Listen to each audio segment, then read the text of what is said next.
Imagine a world where the Arab and Muslim majority nations, from the Atlantic coast of Morocco to the islands of Indonesia, consolidate into a cohesive political entity, a vision deeply rooted in the aspirations of many Muslims across the globe.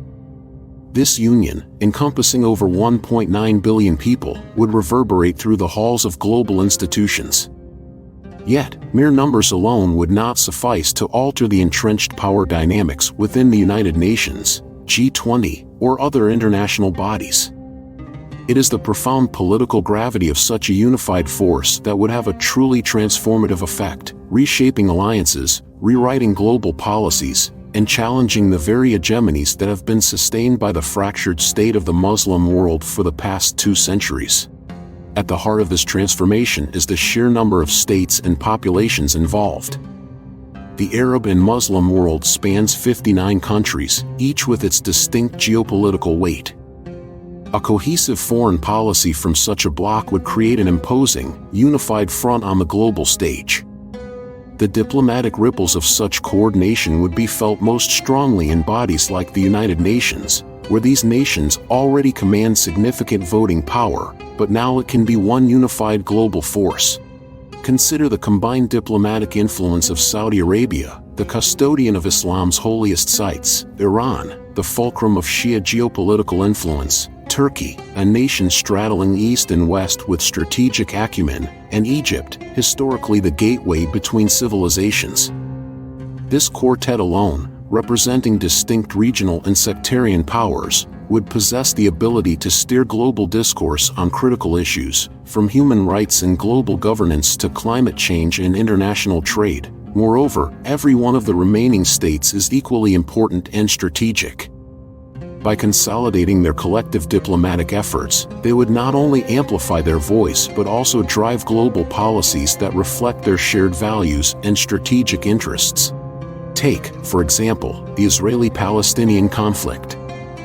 A united Arab and Muslim stance could upend decades of imbalanced, unjust, and manipulative negotiations, shifting the dynamics towards more equitable, sustainable solutions. No foreign state would dare challenge this united front as it stands today.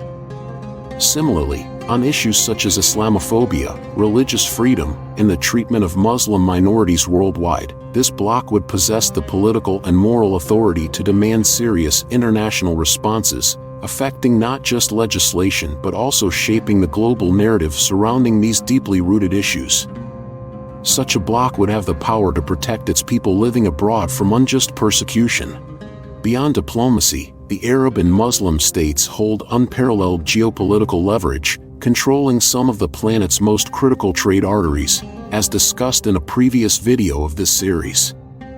The Middle East and North Africa dominate vital maritime choke points, including the Suez Canal, the Strait of Hormuz, and the Bab el-Mandeb Strait, among many others, gateways through which a significant portion of global trade, particularly energy resources, flows.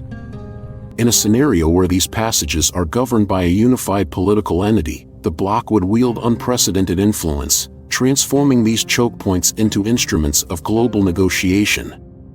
The economic and strategic dependency of the world's major powers on these routes would place immense leverage in the hands of this bloc, forcing global powers to recalibrate their diplomatic strategies.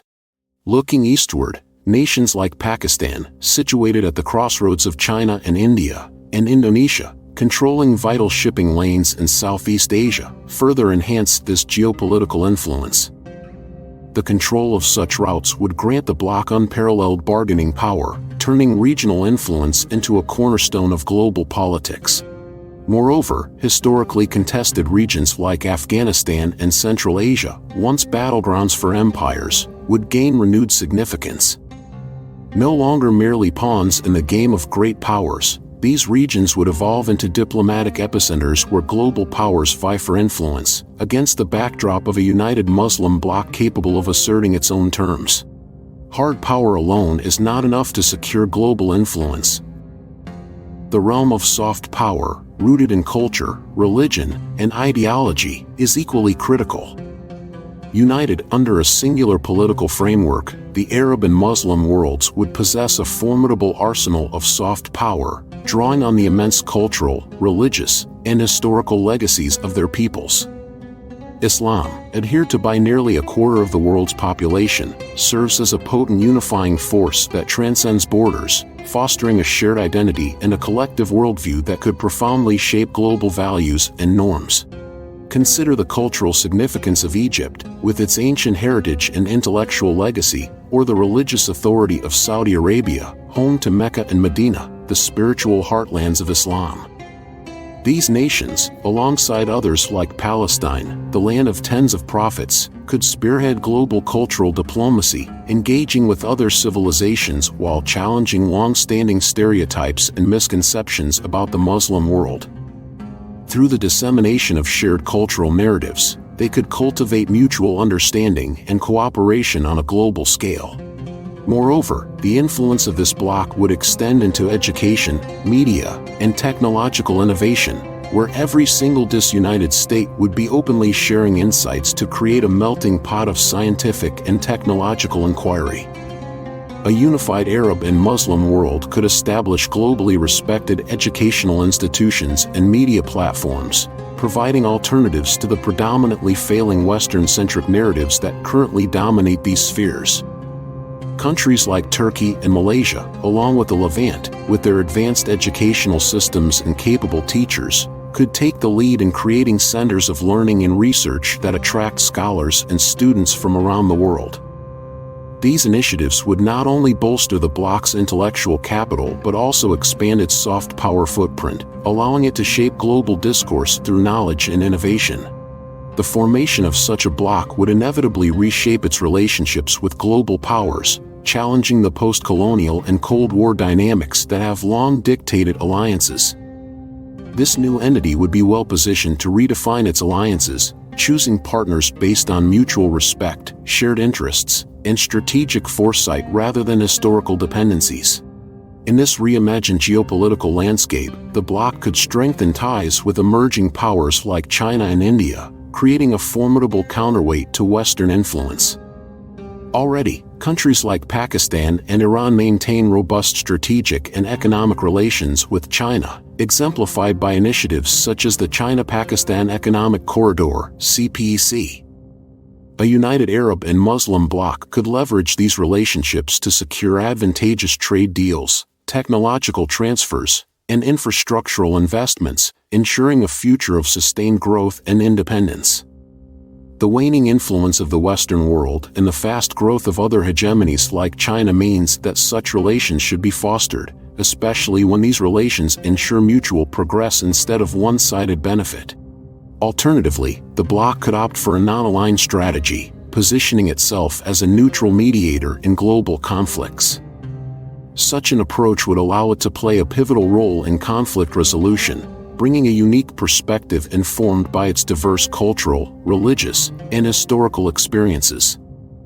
This neutrality would provide the bloc with the diplomatic agility to engage constructively with all major global powers without being beholden to any particular sphere of influence.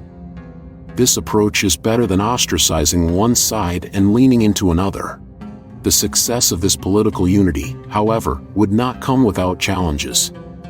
The region is plagued by internal conflicts, mostly imported by Western operations, from the ongoing civil wars in Syria, Sudan, and Yemen to the deep-seated sectarian divides and political rivalries that have historically undermined unity. A united Arab and Muslim bloc would need to address these internal fissures, prioritizing stability through the establishment of regional security frameworks and peacekeeping forces. States like Oman, known for their diplomatic finesse and internal stability, could play critical roles in mediating disputes and fostering unity within the bloc. Additionally, the bloc's global legitimacy would hinge on its ability to confront issues of governance, human rights, and economic inequality that have ravaged the region ever since the adoption of the Western monetary system and its usurious practices. political reform models such as Tunisia's nascent democracy or Malaysia's relatively inclusive governance could serve as blueprints for broader political transformation within the bloc, ensuring its internal cohesion and external credibility using a framework that can help bring unity and good governance. The emergence of a unified Arab and Muslim world would send shockwaves through the global order. The United States, long the dominant power in the Middle East, would be forced to reassess its strategies as it historically divided states to make them allies in the region, and instead, these coalesce into a single political force. Europe, with its deep economic ties and colonial legacies in the region, would face a similar reckoning as the balance of power shifts toward this newly unified bloc. Every foreign meddling would be highly difficult to achieve, and threats would be ineffective in front of such a powerhouse. Even global powers like Russia and China, potential allies of the bloc, would need to carefully navigate this new reality. The formation of such a political entity would inevitably alter their strategic calculations, as they balance their own interests in the region with the aspirations and demands of a unified bloc that wields considerable political, economic, and cultural power. The creation of such a bloc could also serve as a model for other regions, potentially sparking movements toward greater regional unification elsewhere, such as in Africa, leading to a multipolar world order that is more balanced and inclusive instead of a dying unipolar state that is clinging to its waning influence like a dying beast.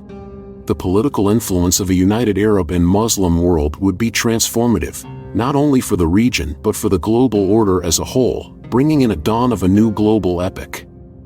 With control over key strategic locations, a rich cultural and religious heritage, and the ability to forge new alliances, this bloc could emerge as a formidable force in international politics. While significant challenges lie ahead, the vision of a more balanced and inclusive global order, driven by the collective will of the Arab and Muslim states, offers a compelling glimpse into the future of global governance, one that replaces disunity with one body. If you like this video, please consider liking it, as it helps us reach more people like you. Also, if you want to see more videos like this, consider subscribing now. Thank you for watching, and until next time, I'm Mind Polish.